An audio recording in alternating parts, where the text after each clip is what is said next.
Sabi po ng ating Panginoong Jesucristo, kung 7 beses humihingi ng tawad sa iyo, patawarin mo.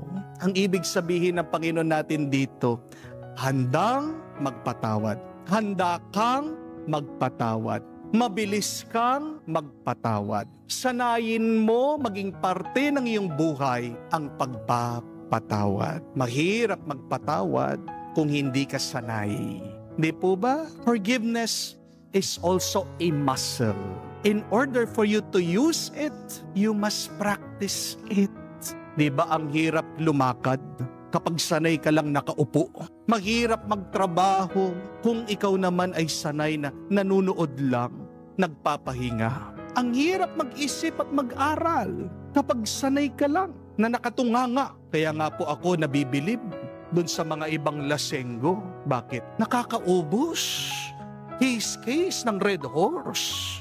Di po ba? At yung iba pa nga pinagmamalaki. Kayang itungga, ubusin, isang gin bilog.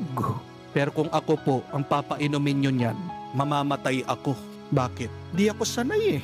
Kapag nga umiinom ako ng alak sa misa, patak lang, patak.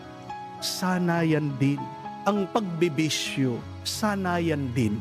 Pero ganyan din pagdating sa buhay kabanalan. Mahirap magpatawad kung hindi ka sanay.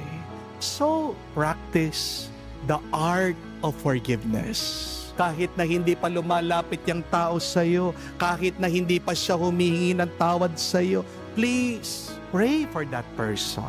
Be silent. Think of those people who have hurt you